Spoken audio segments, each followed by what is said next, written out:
Woke up with a gasp, and my lungs filled with water. Choking and grasping my throat, I rise to the surface. And as my vision clears, I witness such majestic trees are crumbling. Suddenly a creature fills my thoughts, and he whispers, stay close to them. Earth will keep you warm here. That's a cold sun.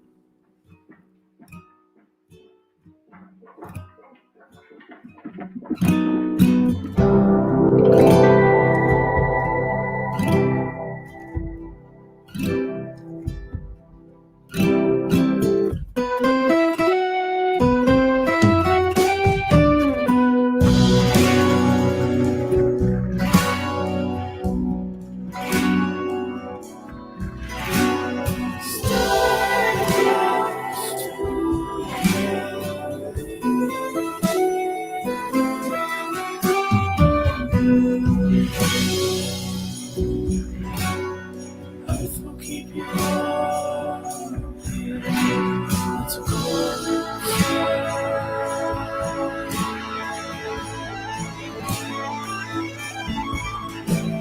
Stay close to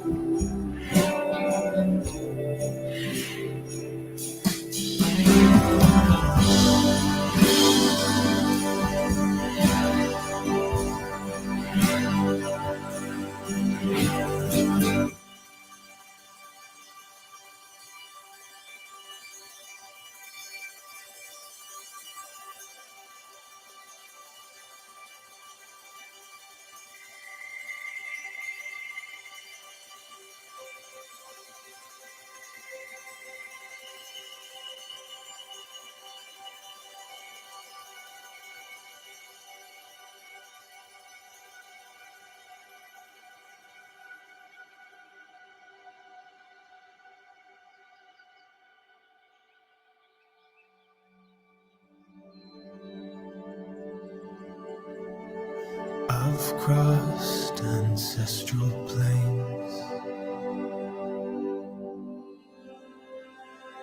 I've seen the pearly gates, seeking the edge of the earth,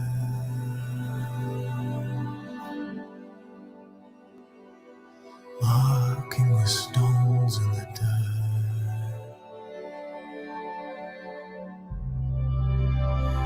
Drawing a line in the sand,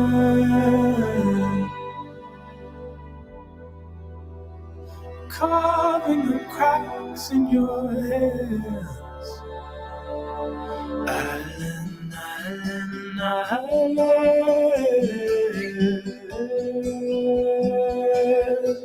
Ailynn, Ailynn, Ailynn,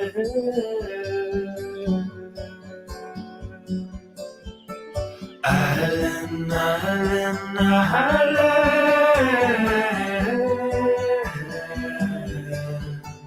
Ailynn, Ailynn,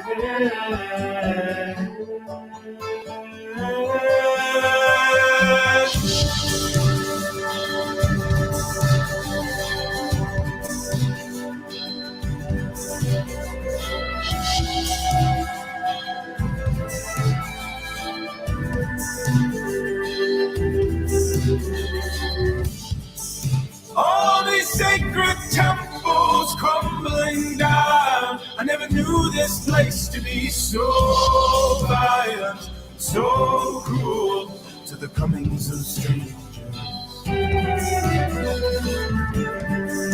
And all the creatures that comforted you in song, from the charred black mountains to the back, to the plains of Thessalon.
Visions of lost and holy lands, brought you from the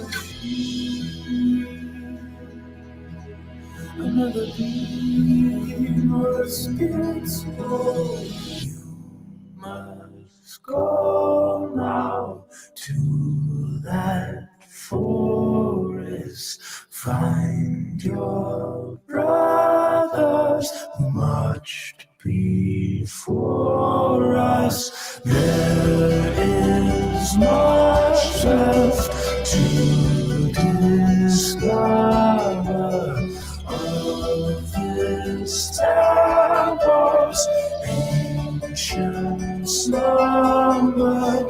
We may have seen such ghastly horrors.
All your questions will be answered.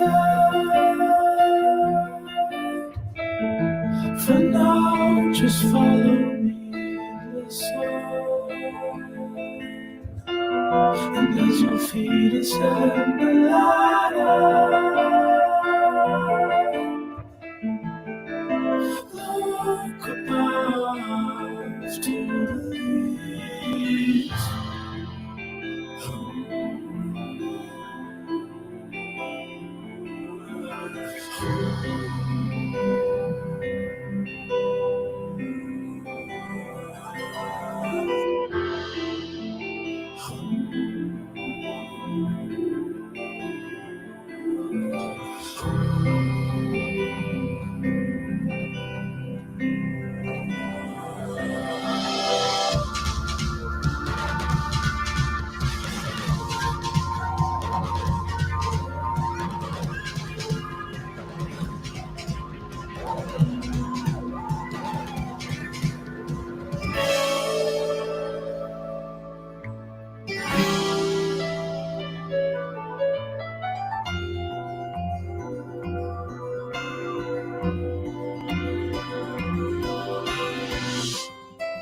I see the fires in the ocean, see the distance between sun and sky.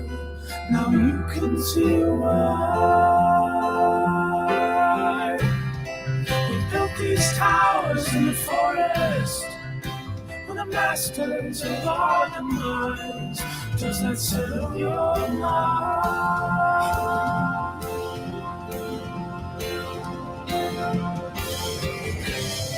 To those who seek to destroy us, build their castles on sacred ground, and be nowhere to be found.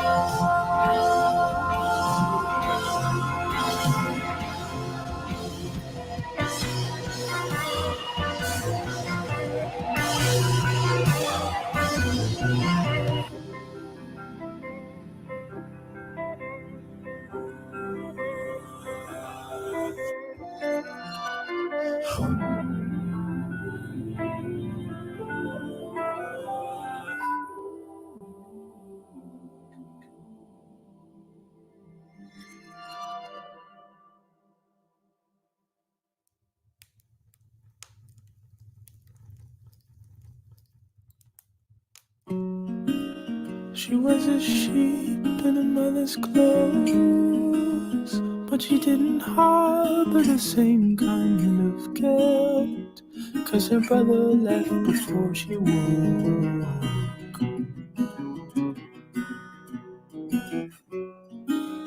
He left a light on in the dead, and he stepped out into the night, never knowing if he'd be back again. There's a lot in your houses and your hay bales, you old faith. She saw a ghost in the waterways, and it crawled to the shore to her feet, asking if she'd known her brother's song.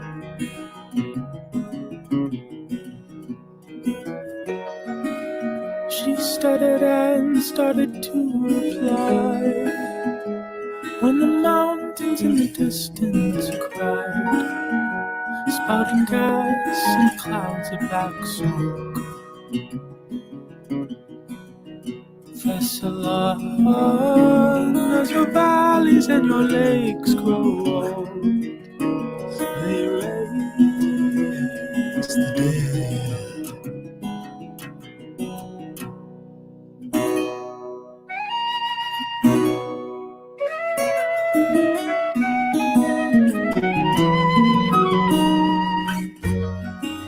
She left his body in the undertow, didn't seek the source of that red glow. Well, it seemed to her she'd already known.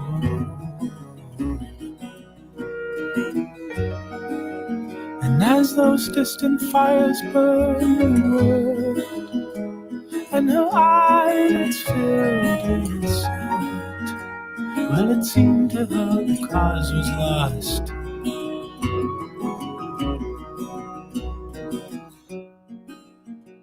But the ghost crept back up on the shore, and he screamed of Ailynn, yeah, isn't this what you've been waiting for?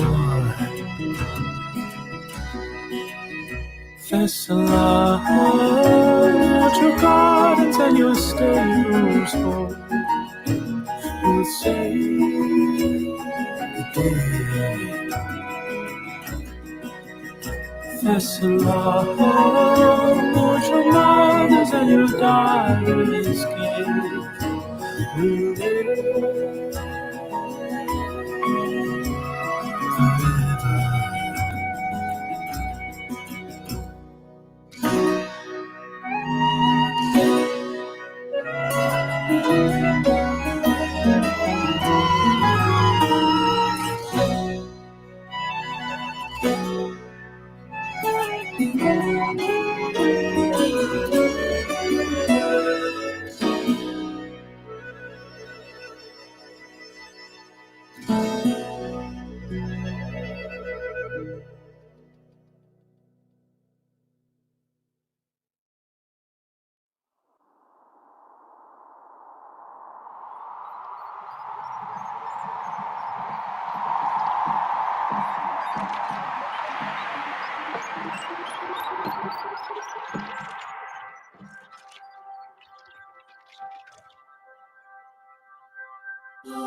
Cautiously place our heels in the sand, waiting for someone to greet as we come, bearing gifts from the civilized world.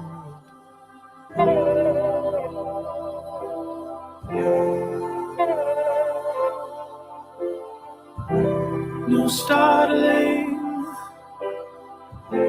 no sudden steps, they will be waiting for us with open arms and sunken chests.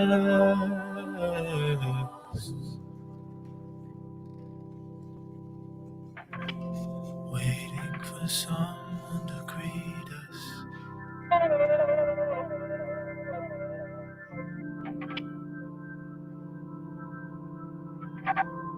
They will be waiting for us. Waiting for someone to greet us.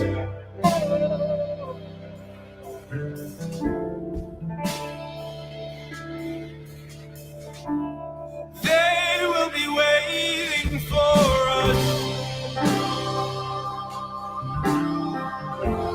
Waiting for someone to greet us.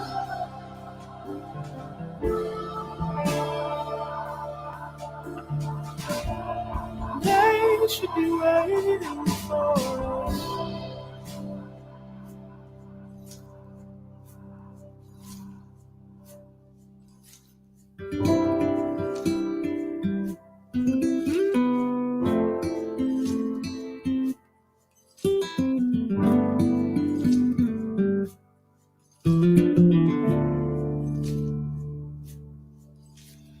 All your ancestors have failed you, left you high and dry.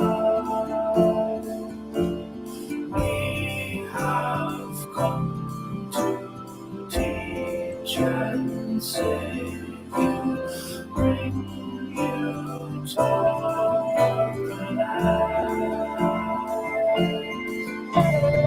all your ancestors have failed you, left you high and dry. We have come to teach and save you, bring you to light.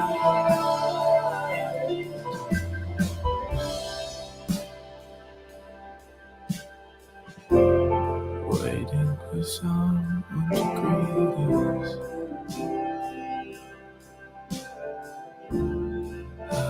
Have you been waiting for us?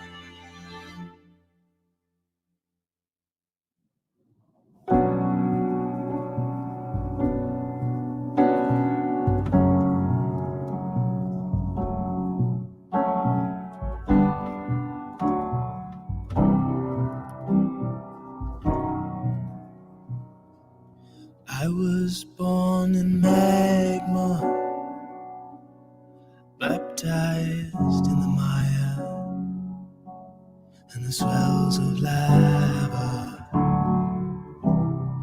washed away the ire. I was born in magma, bleeding from the eye. I was born in magma, children of the fire. To my only daughter, crawling through the mines. It's a long way to the water, to the caves where mother hides. I was born in magma, bleeding from the eye. I was born in magma, children of the fire. Trespassed on sacred ritual, they destroyed our ancient states, and the monoliths fall onto the graves of our children, hidden with obsidian and hideous remains, and the carbon-coated cloaks were impervious to star, and the tortured bones in the infernos in our homes.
In your endless serpentine,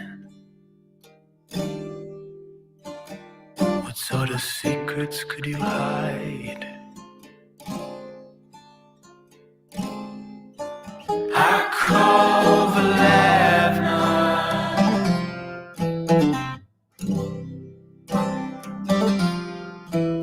With your fibers worn to hell, you're an ornamental shell of Ailynn, where by the grace of God, or by the weight of shame, have mercy on us all today.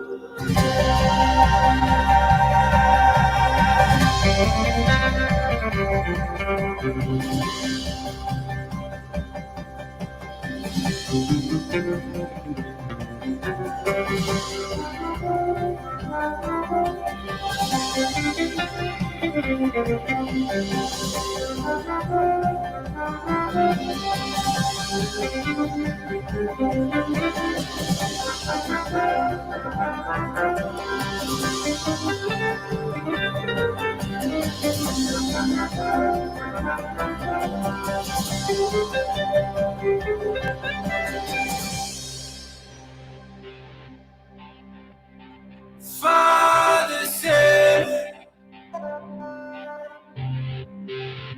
you made poor choices all your life.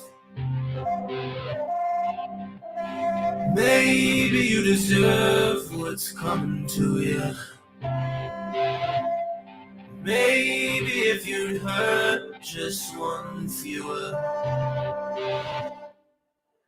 you could use up this holy night. Father said, you make poor choices all your life. Maybe you deserve what's coming to you.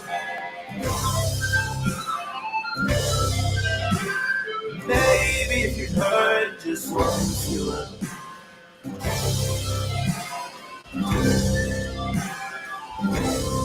you could use up this holy night.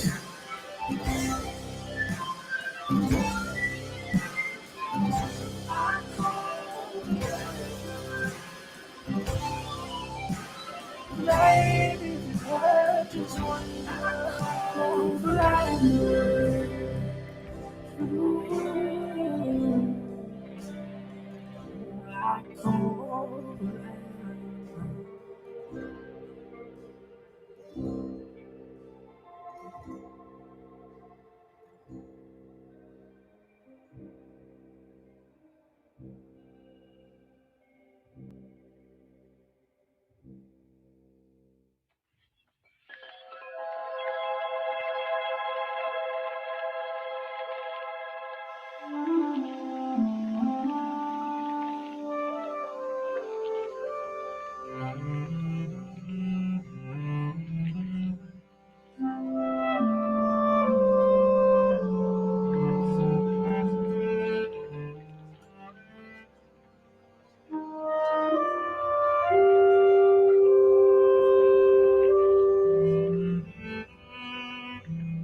I was the guardian of the light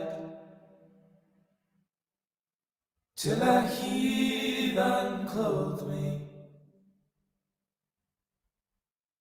I was the guardian of the light till that heathen clothed me. I was the guardian of the light till that heathen clothed me. I was the keeper of the right till the mountains rose before me. I was the sentinel in the night till the love you showed me.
I've returned to lead you the roads, the shadows and valleys and smoke, the towering trees.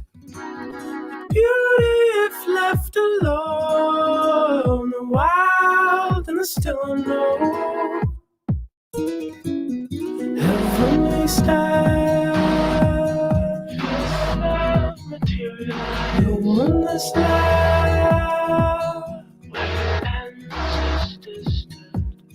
Heavenly stars, luminous light, welcome home. Rest your bones, the world will know why you kept us waiting for so long. Rest your bones, the world will know why you kept us waiting for so long.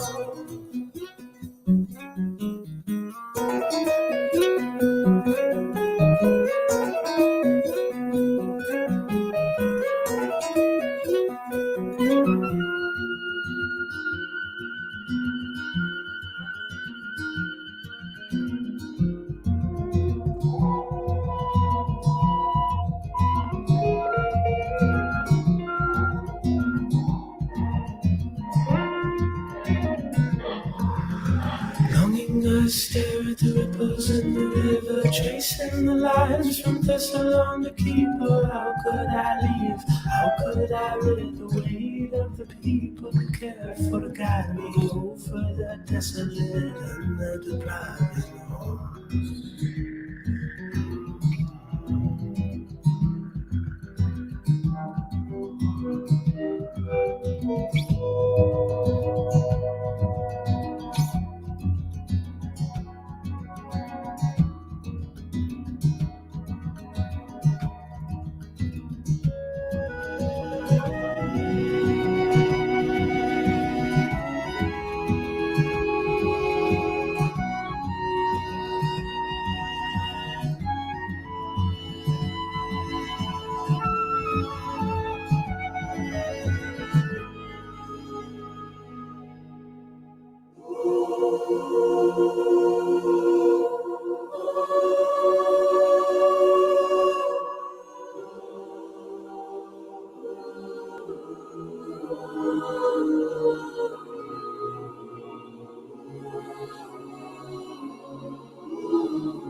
Rest your bones, the world will know why you kept us waiting for so long.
Hello.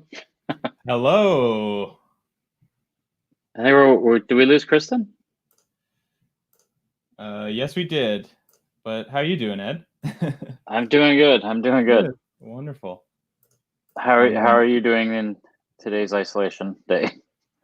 Well, I mean, this is keeping me busy, so that's nice. Mhm.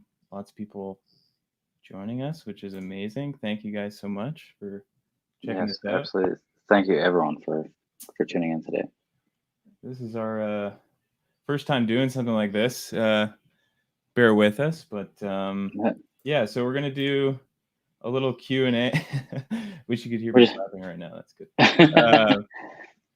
We're gonna do a little Q&A while Ed and Kristen go explore in some of these VR sketches. So I kind of mentioned this in a brief comment up there, but just to sort of clarify the whole approach to this project, this whole thing was built and filmed. Oh, we've got Kristen back. Oh, great. Yay. Coming in hot. So this there whole we thing. Go. Yeah. Great. Yeah. All set. Great. Yeah. So this whole project was built pretty much with Kristen looking like that, going into VR and painting these environments.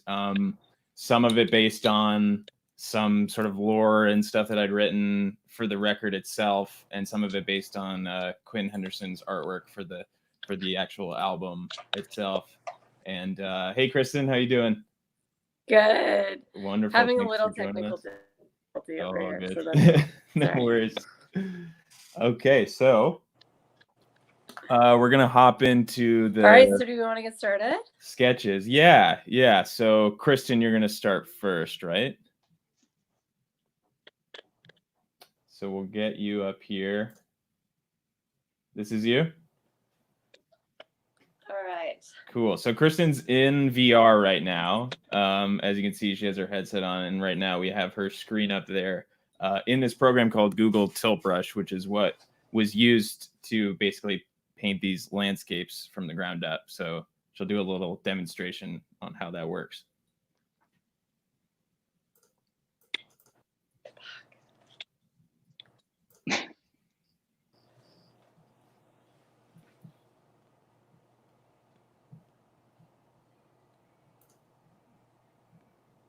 Come on. Is it not working? There you go. I can see it. Oh, we just lost her. I think she's having internet issues. Oh, okay, yeah. You need solid Wi-Fi to stream VR. Mm-hmm.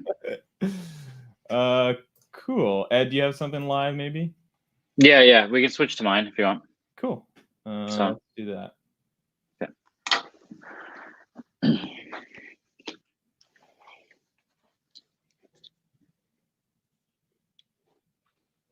Okay, can you see my screen?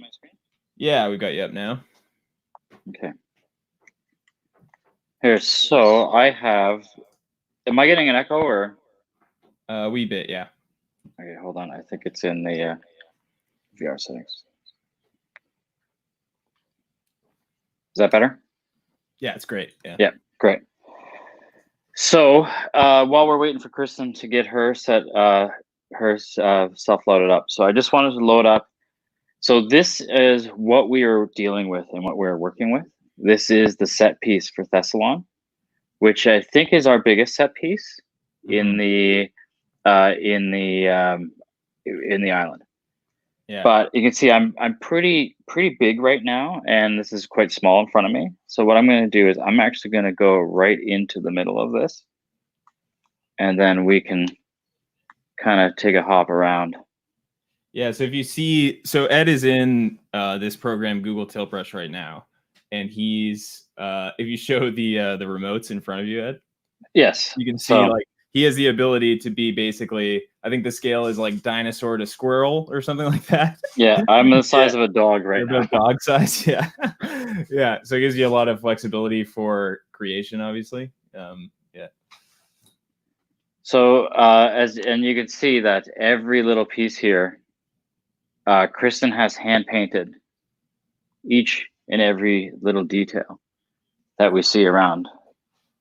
The water, the trees, the birds. This is like an immense, if I zoom out here, the amount of detail that she has put into this is absolutely crazy. Okay, Kristen's back. She's back? Yeah. I think Awesome. I'm just having internet problems at the moment. Yeah. So Yeah, no worries. that's what's going on. Ed doing some exploration. All right. Do you want to hop over to her screen then? So she can kind of talk about the process behind it? Yeah, sure. Yeah. Okay. We're all good? Intro? Yeah. So sorry. No worries. Okay, great. Okay, yeah. Okay, let's do this before it runs out. Okay, Oh, the internet runs out, yeah. Okay, so what I'm going to start with here is just give you a rundown on what my tools are. So in my left hand here, I have my brushes. And so this right here, if we pull thick paint, and then I can go over here and use my right hand to select a different color. So let's go with a nice pinkish tone. So this thick paint is a stroke like that. Then I can actually like bend it and loop it. And then if I just keep doing this, eventually I'll be able to like create a whole mountain. So just keep rolling it around like that. And then I can actually take this, recolor it, maybe let's say to a grayer, and change all those colors. So it's really cool how quickly something can change and adapt. And then I can pull in a different style of paintbrush and just like start to give this mountain type thing, this big rock, some form. So then if I wanted to, let's say, make a tree, I can find a different kind of brush here. We'll try icing. Because that's what tree trunks are made out of. Yeah. Yeah, you have to think outside the box a little bit. Pull that down, pull that around, give it some character. And then there's a new brush here called Petal, which I love. And we'll just pull these out and make these swaying leaf-like. I don't. What do you even call these branches? There's somewhere in between branches and leaves, yeah. But beautiful, regardless, yeah. But there's like serious dynamism that we can have. We can like look at that tree in full 3D. Look up that trunk. I can add in more icing if I want to make little flowers. I'll lighten it up. So, Kristen, how much of this had you done prior to this project? Painting in VR, I guess. Sorry, what was the question again? How much of this had you done prior to starting this project, working in Tilt Brush and painting in like a VR space? So there was a week last March that I worked with Ed and his business partners at V Arcadia and XR Studios, where we took a whole week and we put together a show. So it was music based, VR based, and light and sound. So anyways, I built in that week, I made like an Icelandic experience in VR. And so that was my first time actually like really getting into it and like feeling what it was like with this program, and Right. I made something. And then I didn't touch it much until you came along and said, I want to try this thing. Little did you know. Yeah. What an and undertaking then I it would spent be. my whole summer at it and all fall. Yeah. But yeah, so this is kind of the basic, like you just do a stroke here and a stroke there. If I don't really like how my strokes are working out, I can select it, throw it away. Throw it away. I don't want that anymore. Get it out of This here. guy right here, I want this, but I want it to be upside down and tiny. And there, How long would you say it took for you to kind of grasp the interface? Because it's one thing, working in 3D, but actually being in it. Was there a lot of like kind of struggling to navigate and all of that at the beginning? Well, I would say like it was so intuitive. Like that was the coolest thing about it. Like I got into it and started making strokes immediately. I think like they really lend toward making natural things, like with this petal. Like you kind of do that petal and you automatically think, oh, I want to do a flower, right? Mm-hmm. And all of these things. So it became like second nature to just start wanting to make things that like are somewhat natural and just like, oh, I've never been able to make my own palm tree before, and then you're making it. So at first too, like it's super exciting, but it's pretty rudimentary because like that initially is like, oh, that's a palm tree. But then when you really figure out how to do it, then you're like, oh, then I can actually use all of these other brushes and expand on it. But it's just like learning another medium. And so it wasn't difficult to start, and the beauty is that it is intuitive. But then as I started like really figuring it out, like every day, I just kept getting better. And it was very exciting to like build on what I figured out the day before. And so awesome. It was good to have this project to do that. For sure. Yeah. So now that we've seen kind of, how you'd make one tree, do you want to show us how that turns into an entire landscape? So this is what we call the estuary sketch. And so estuary is the first song on the album, right? And estuary itself means like water. Yeah. It's a particular body of water connecting a river and an ocean. Yeah. So this was actually one of the very first parts that I made. But I ended up like changing it quite a lot by the end and developing it. But it was kind of like basically like this spot right here. That was like my first try. Kristen, we've got a couple of questions for you here. Please hit me. So Connery is asking, did Kristen create every little blade of grass, or was there an automation process involved? So one of the things I could do is take like that petal here, and we'll do it in this like bright green color. And I could do 2, 3, 4, 5. And then I can select those. Oh, I got some fog in there. Still got the fog, okay. Double them up. Right.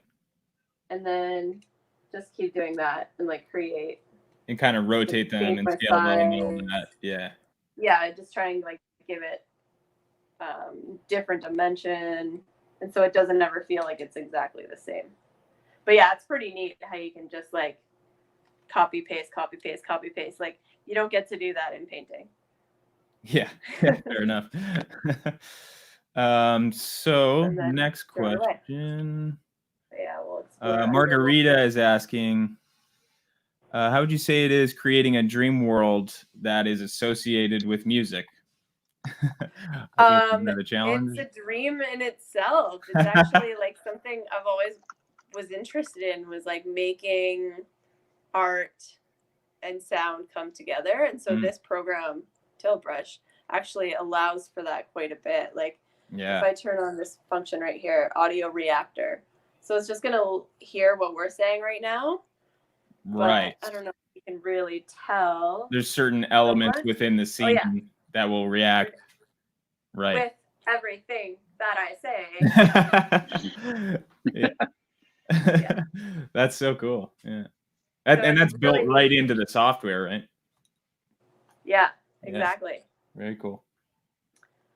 But yeah, it was like such a good thing to be able to do. It's like for you to already have like a vision of what the place was that you're making your work about, and then being able to like bring that to life and then like literally make it sing was so cool.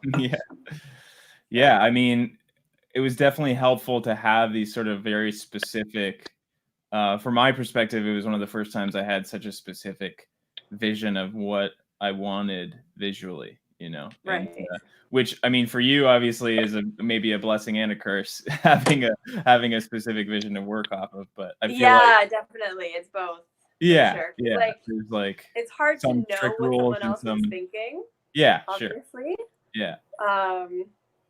And so they always have this like imagined idea of what it is, but like it's really hard to see that. Yeah. Like that's literally my job. It can be hard to communicate sometimes too, right? Especially when it's like an abstract fantasy world that you're trying to, you know, that you're trying to build. It's not like all the rules are kind of thrown out the window when you enter the fantasy landscape, right? So like, which in some ways working in software like this is liberating.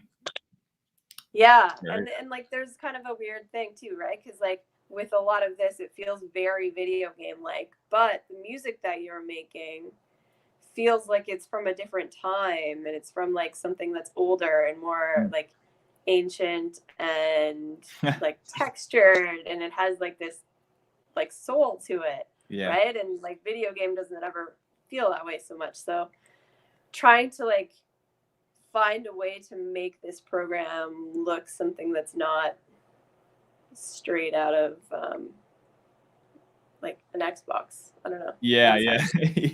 There is some like, for me, I know when I watch it, there's like a nostalgic element, I think, because some of it like brings about that kind of like old school 3D art approach, you know, but there's because you've done so much like iterating and depth, there's something also futuristic about it, you know. It's a strange kind of it's of a totally different time. It's a dream landscape for sure. Like it connects old and new and future. So that's what's neat about it. Awesome. So do we want to check out, I guess we started with Ed.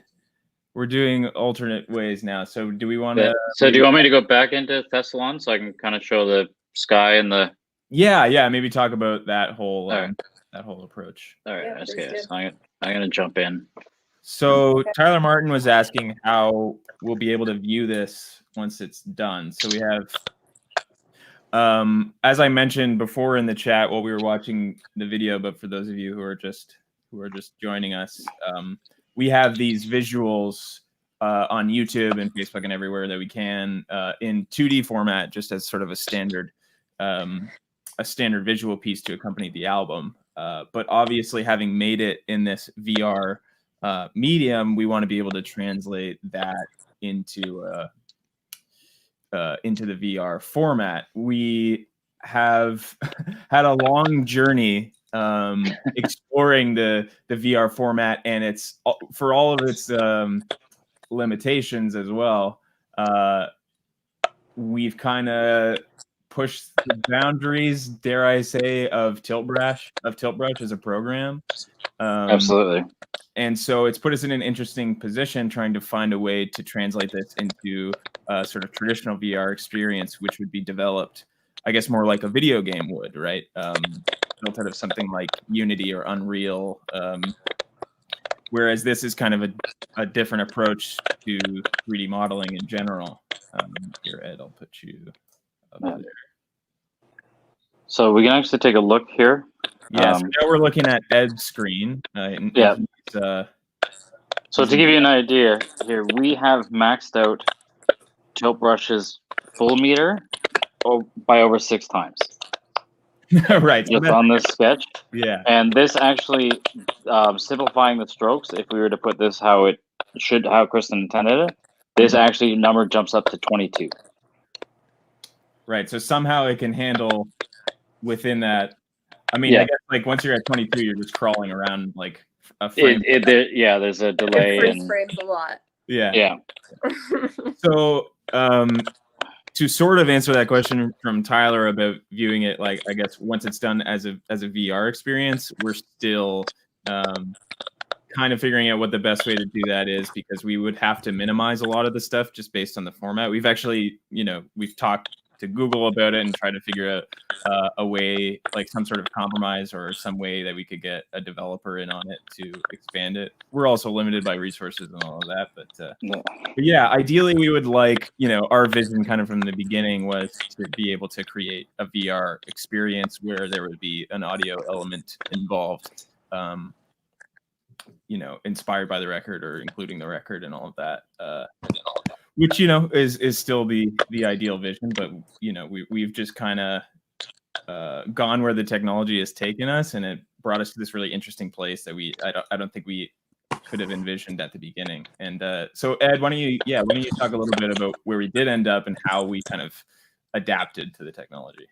Sure. So we originally, we tried taking all of these set pieces and forming them into a big puzzle in a program called Unity, because that would allow us to travel around the island and do very long sweeping shots. Or if we came, for example, came up this waterfall, we would be able to see the forest in the back, the Kintail forest in the back. Mm-hmm. Unfortunately, we couldn't.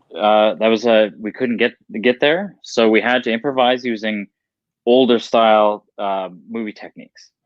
So if we wanted to put the forest in the background, I would take plate photos, and then I would kind of place them in the background. So when you came over it,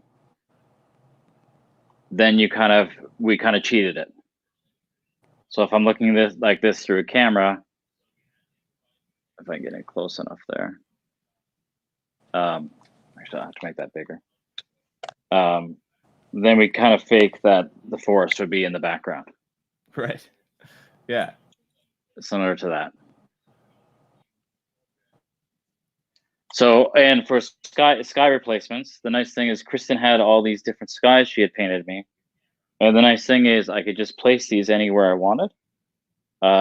So I could then fill the space with that beautiful sky to give each thing its distinctive look. So like this is the opening shot of Thessalon here. But you can see that we are just like, from the camera thing, we're kind of immersed in this beautiful sky. Yeah, it's a lot of playing with perspective, I guess, right? Yeah. Being able to convince people that you're in one place and you're really just switching out a background, but it looks so three-dimensional in the context of the video. So, and the nice thing about this from a cinematography standpoint is that if I wanted to get, say, a drone shot, I can make myself here the size of a dinosaur. And then I can just float the camera along that landscape like I was just flying my own drone. All right, I can bring it down and get into some really nice detail here. Well, yeah, you can see the birds. Yeah. So the nice thing is, I was able to get these shots that, like, if this was a fictional place, and I was sent here on assignment to shoot it, I would say, well, I need this drone. I need a 20-foot crane if I want to do crane shots. Yeah, steady cams, cams. I need $300 million to make this. Yeah, but now I can just say, oh, if I want to get an approach shot coming down this waterfall, I have this virtual camera in my hand. Yeah. That I can now just move this in a way that if this was a steady cam, I would hold in real life. So you're not limited by logistics in the same way you would. And you can do like even in CG, I guess. Yeah, and just some of the insane shots you can get coming down like a river here. And you can kind of zoom in on if you want to feature a few things.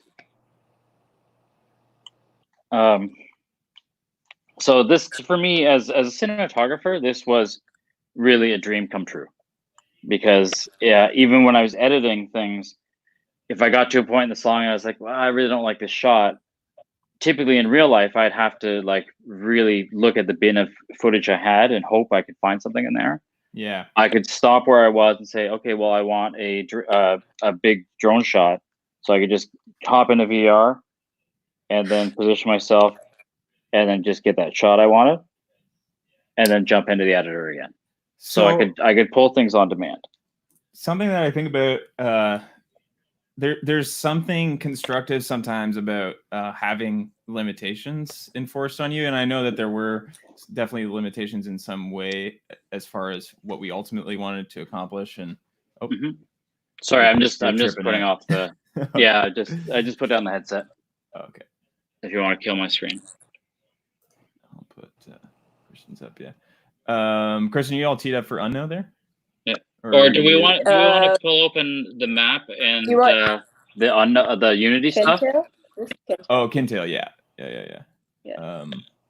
Cool. Let's you can take a look through Kintail. I just wanted to ask one last question. I mean, of the both of you, thinking about limitations, like I'm thinking about it in the context of music. Sometimes it's nice to just say, I'm going to use these tools and and nothing else, so that you don't kind of get paralyzed by options, right?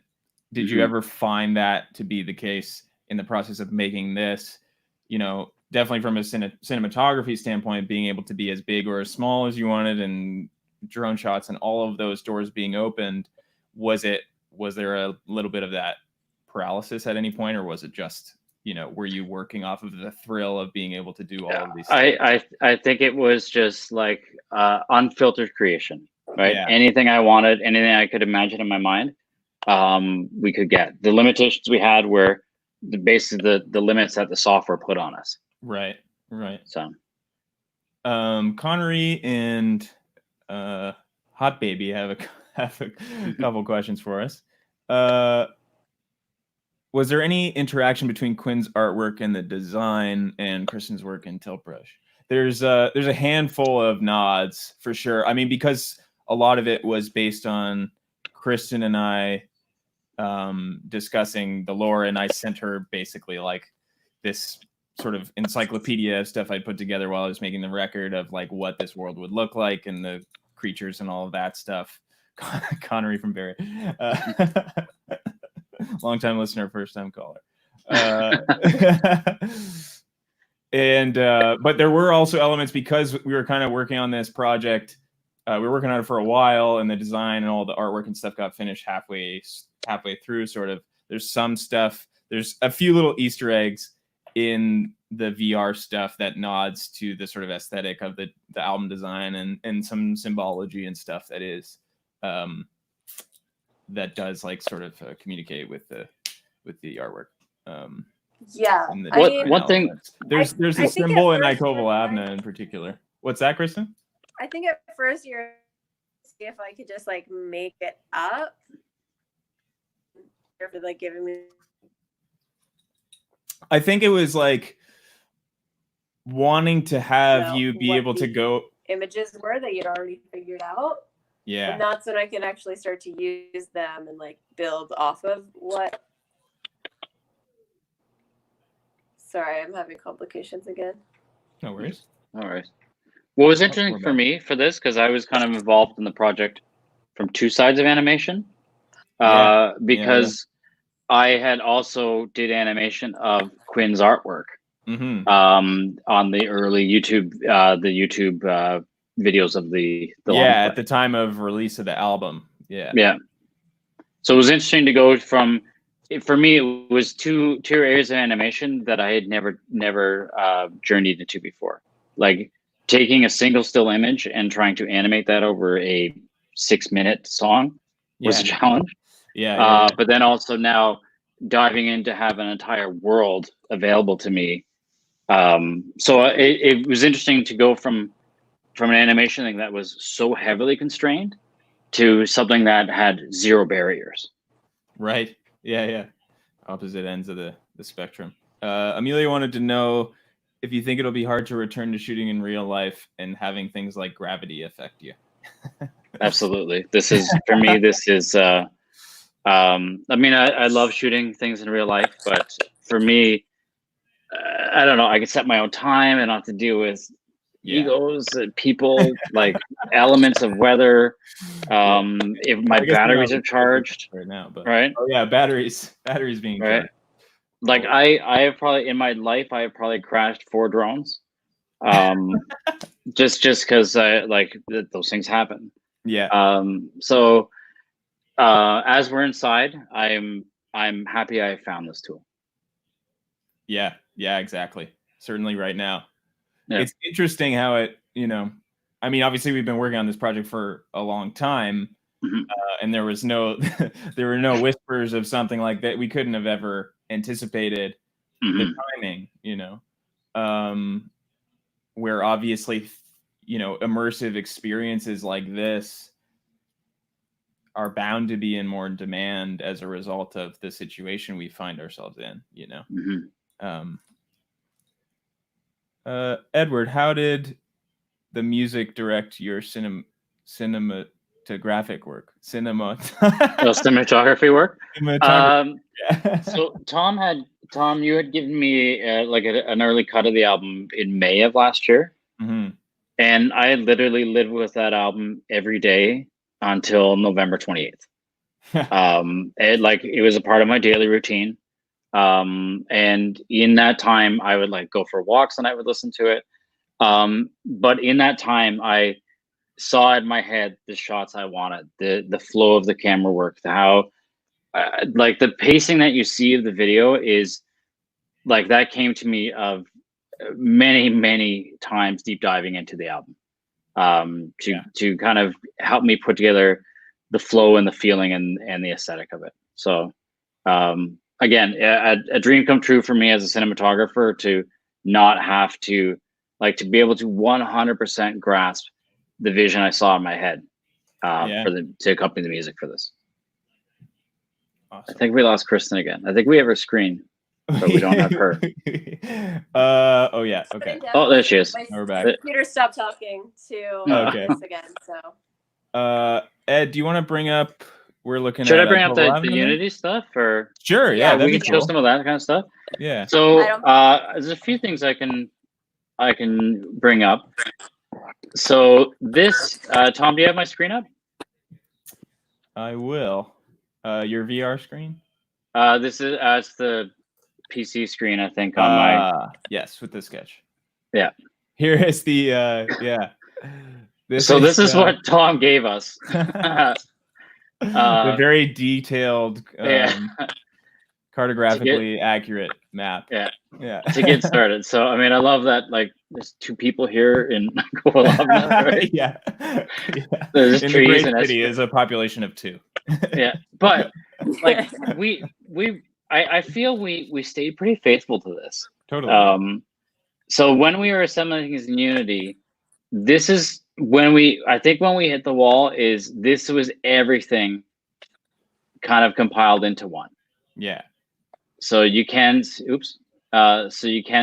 Estuary, Thessalon, Ailynn, the North Mountain, Kintail.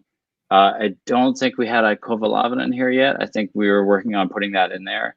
We have Volke. So this was kind of this map really was our guide, and I feel we got pretty close with it. But then also we hit walls inside of Unity. I can actually bring up sorry. So if we have, these are some of the early tests we did inside of Unity. I don't know if that's up, Tom. Here we go. So these are some of the early tests that we tried within Unity. This was us being able to get these pieces from Tilt Brush together inside of Unity. But as we added more and more and more, the system would just push back and push back and push back. Well, too many details. Pardon? A few too many details in there. Yeah, it just I mean, I think as Kristen also started getting more confident in the software and streamlining her creation, we didn't anticipate the triangle load that it would put on Unity. So at the end, when we had everything in there, if even just clicking on something to select it, you were waiting 2 or 3 minutes for the computer to kind of catch up to that. Yeah, which gets extremely upsetting.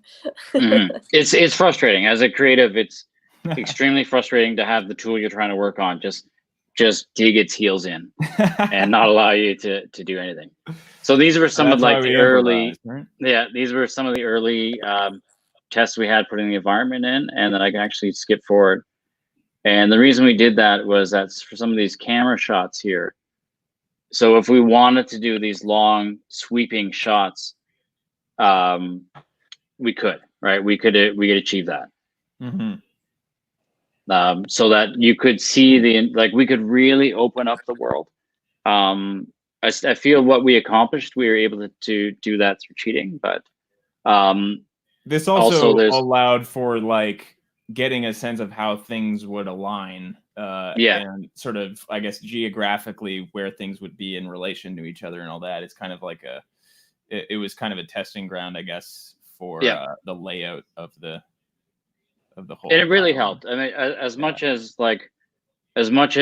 Unity was a pain in this process, it really did help when we finally had to hunker down and do this, just to know where everything was based in relation to each other. Very cool. So, Kristen, is your Kintail open or is your computer dead? My computer is messed. Like something's wrong with my internet right now, and so okay. things just aren't working. No worries. Do we want to jump into another one, or does anyone have any questions for us? Or I think we covered them.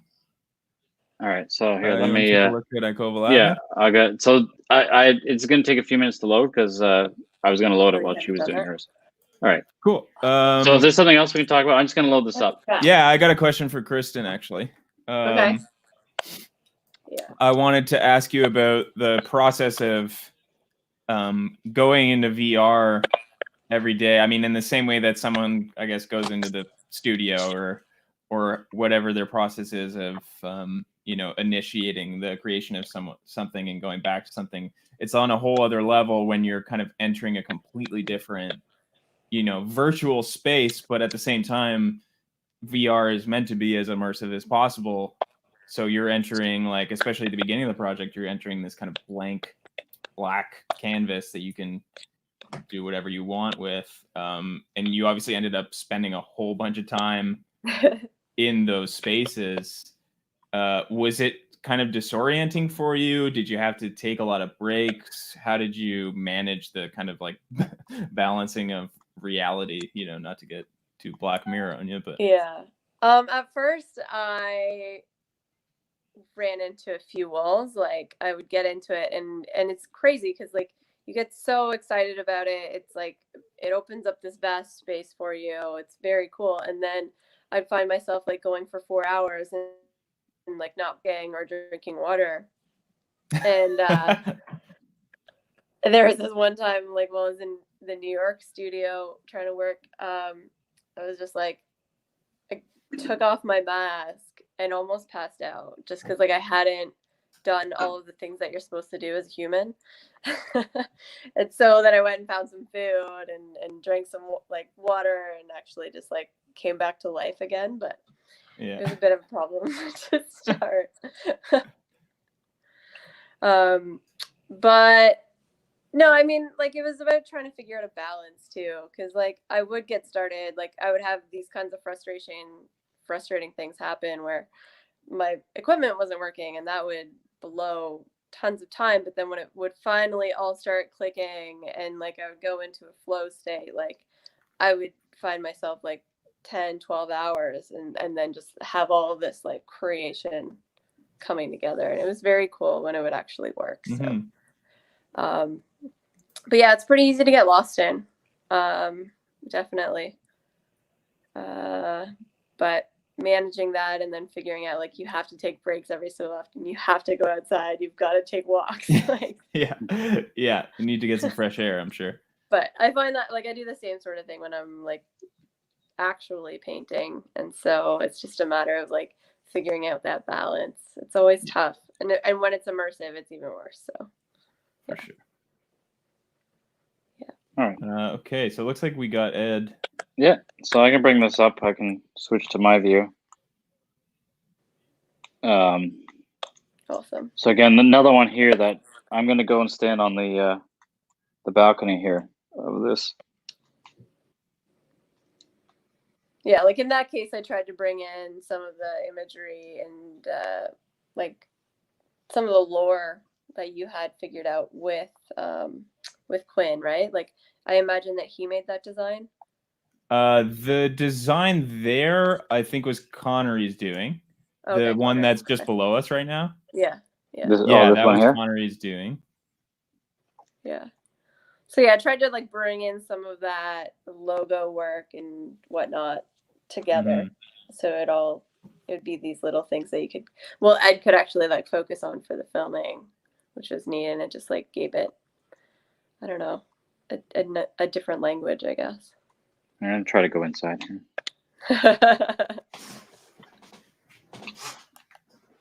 I mean, it's bare bones, you know? Yeah. Well, it was never meant to be shot inside, right? Yeah. Yeah, that's a whole other week of work. Yeah, there's the symbol on the fountain there. Yeah. This is the one thing I really loved about going into shooting these, that I got to see all these little Easter eggs that you had hidden around. Yeah. Each thing. Like in here, there's a little market. To the little village Yeah. part. Yeah. So there's a little market here. So if you really wanted to, you could sit down on one of these chairs. Right. Have a nice little brunch. Yeah. So it's neat because you can kind of get an idea of what it would be like to be a resident in this city. Yeah. Mm-hmm.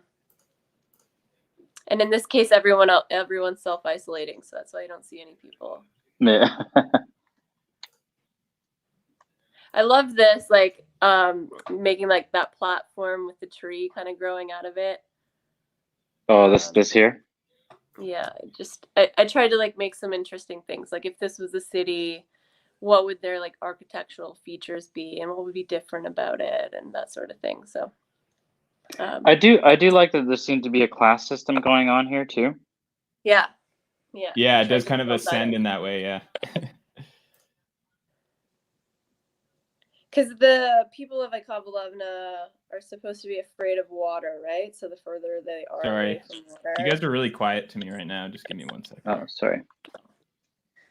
I'll speak amongst closer. yourself.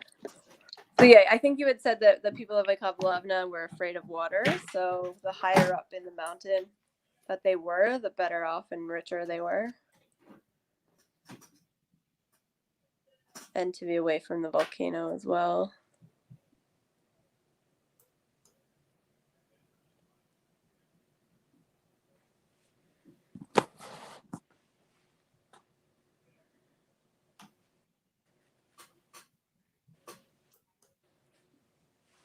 Ed, where are you taking us on a dizzying adventure? Well, I'm just kind of spinning around so everyone can take a look at it. Oh, you gotta go closer. Oh, here, I will. Yeah, it's How's that? Yeah. As you drift back.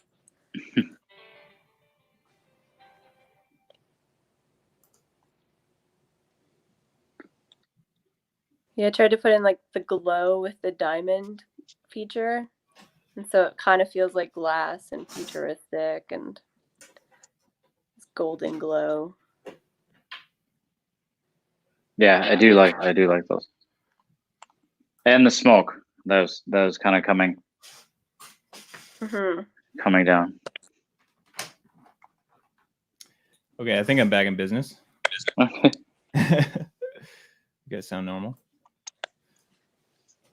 Okay.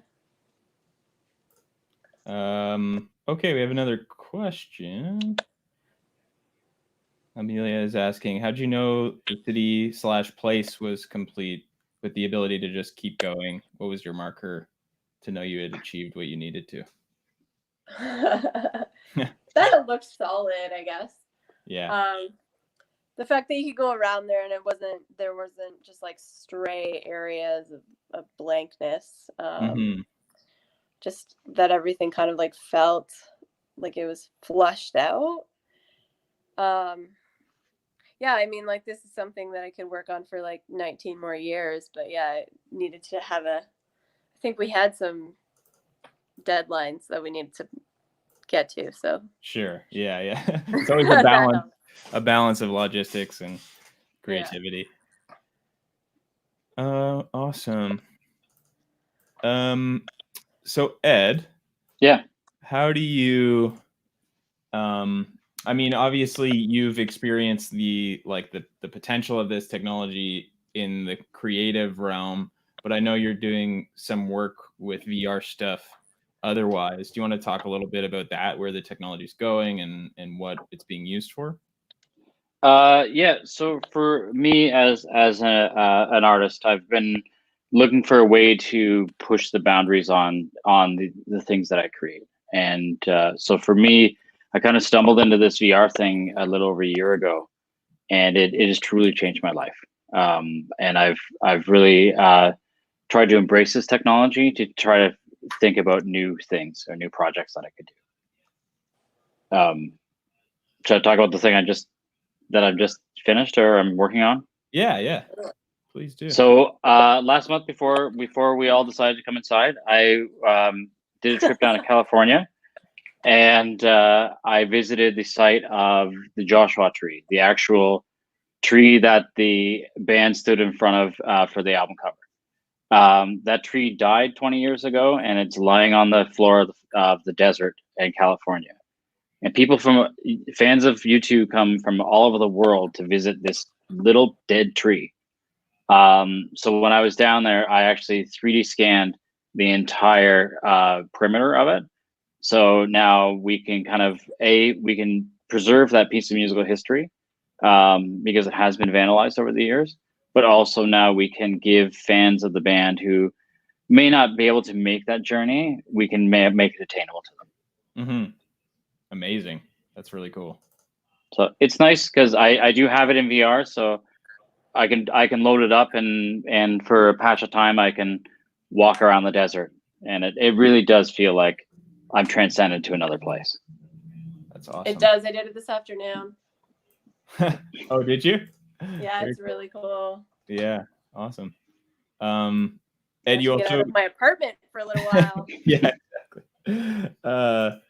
So you work with XR Studios. Yes. So you guys as a collective are working on a few things, I guess, around London, and you were doing some projections I saw. So you're doing a lot of stuff in like the sort of, I guess, XR would be the blanket term. Yeah, our goal is to try to fuse art and technology together, and bring these experiences to people in creative, different ways. And that's kind of our philosophy at XR, is that we're a team of artists, scientists, engineers, neuroscientists, and together we really try to bring these experiences to people so that they stick with them and they last. Yeah, amazing, beautiful. Kristen, I'm going to pose a similar question to you, but Margarita had a cool note for us. The symbol that appears in the visual creation of the unknown music is the same as the letter O from Map of. So the Map of, like the logo that she's referring to, was designed by Connery Ballantyne for the record for this phase, and there was always like an element of I don't know, symbology, I guess, that I wanted to incorporate into this whole process from a world building standpoint, because it's something that, you know, is so prevalent in our lives. There's things that we associate, you know, with certain groups of people or time periods and all of that. And I felt like it was kind of a fun Easter egg to to throw that specific symbol into the environment. And Kristen found the perfect placement for it in the middle of this sort of like ritualistic Yeah, it's like a Stonehenge kind of Yeah, space where exactly. these pillars were coming up, and they kind Yeah, of it's like sort of spoke to them, vaguely yeah. religious in nature. There's something spiritual about that place, and it felt really cool to be able to. So that's a All great hail Napa. on Margarita's part. That's really cool. So Kristen, what are you up to now? What's up in the future? Are you using this technology otherwise for other projects? I am trying. I'm trying to figure out. Well, right now, not being able to have any art shows and everything kind of being canceled for the summer, I'm not exactly sure where I'm going to be making any money in the future. So what I've tried to do is take the paintings that I've made, and initially I was just like creating a space for them in VR so that I could make a film like it would be like you're going through a gallery to see the painting. But the first few pass throughs on that, it felt pretty boring, like kind of dull. So I've taken it kind of to the next level where now I'm trying to figure out how to recreate the paintings and make the gallery a space where you can actually like go through the painting. So I'm trying to mix music. So like what I was showing you with like the light being affected by the music. So then you actually can watch the painting sing, basically. So it's exploring through a painting instead of just looking at it. So I'm just trying to get to a different experience. So playing around with that, exploring that. It might turn into nothing. It might be something that's actually really cool. So we'll figure it out. Hopefully. I do have this working again. If you wanted to check out Kintail, or we can also just move on with the next section of our lives. Up on the end. Let's take a look at it quick though. Okay. Yeah. Oh, please work. Okay. One thing I have found out in this process is we are truly in the primordial ooze of VR.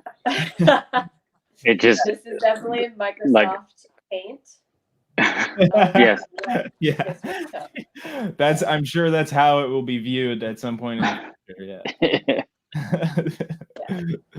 Which is pretty amazing, So yeah, I mean, like what I just love to be able to do is just go and explore. And Kintail, I know you kind of gave me that that latitude with it by just saying it's a magical forest. Well, yeah. What do you need? Yeah. Magic there.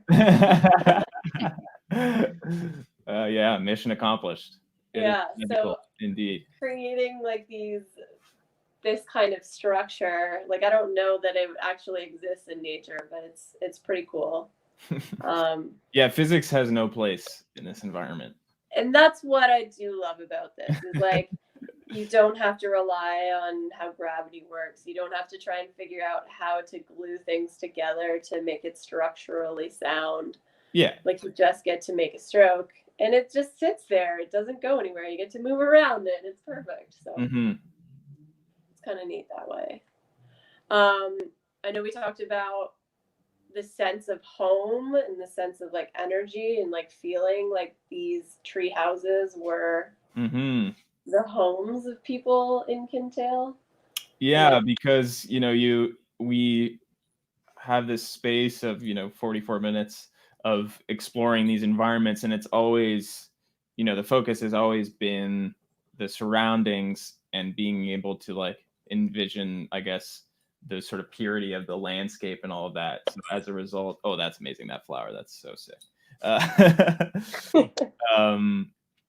But not having human beings, like there's no people in the visual element, right? And I really had no idea, but I think it was really you knew about self-isolation before this happened. Everyone's been quarantined. This is actually all about COVID. Yeah. It's I COVID Ovna. That was a really bad attempt. Good, nice though. Yeah. Yeah. This is Earth a year after self-isolation. I do like that in here we've seen like the orbs of life. Yeah. That there's a few of them placed around the island. there's kind of like a, you know, there's some form of representation of life in general, you know, outside of the, obviously there's creatures and there's, you know, some beautiful fauna that Kristen created for it. But yeah, like as a human being experiencing the environment, there has to be some kind of, you know, energy coming from it. And I guess that was kind of, you know, trying to litter those things and be like, okay, if there's not humans there's some spirit, there's something spiritual happening, you know. Exactly. I don't know if you guys ever saw this part, but these were little flowers with hearts that See, there's still things, there's still new things to be discovered. It's great. A ladder. At first, I wanted to be able to like go from the bottom all the way to the top, so I created these little ladders. Yeah. To get from one spot to another. So much detail in the vegetation. It's insane. But yeah, I mean, if anybody has a VR set at home and wants to see them, they're available on Poly. Yeah, so I will post that link again. And we do have them available as AR for phone, right? Yeah, so you can see them in your living room. Yes. Yeah. So I'm just bringing up the Poly here.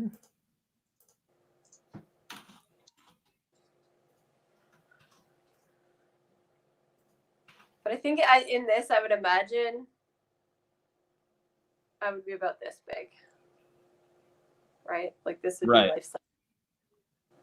Yeah, that's when you start to really get a sense of like once you put yourself at a certain scale and just like let yourself be in that space and not fly. It says squirrel, but this is how I would be human size. Yeah. It's relative. Yeah. I found working in the sketch too, I would get lost frequently in here. Okay. Yeah. Awesome.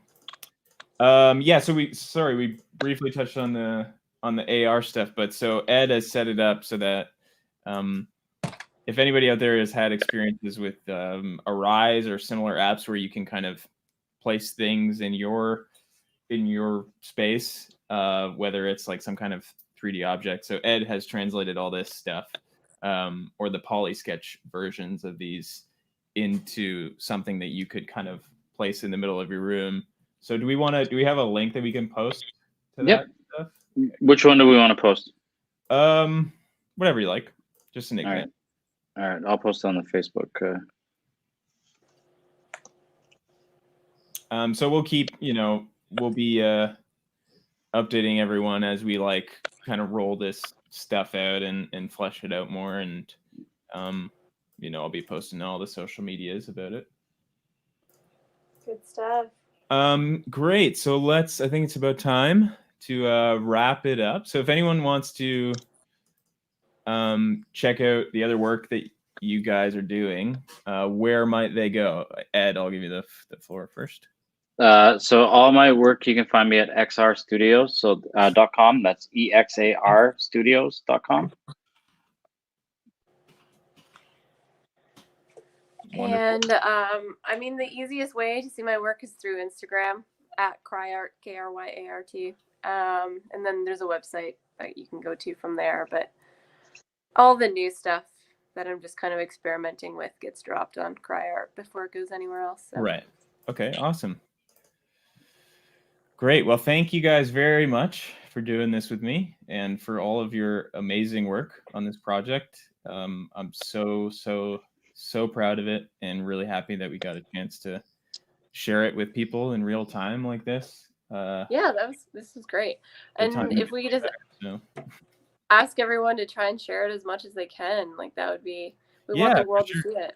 Yeah, if you guys enjoyed it, share it through your various channels and all that. And feel free to ask any more questions via the various social media channels. And I think that about covers it. Amazing. Great. Thanks so much, guys. Thanks so much. Thanks everyone for checking it out. Yeah, thank you. Bye, everyone.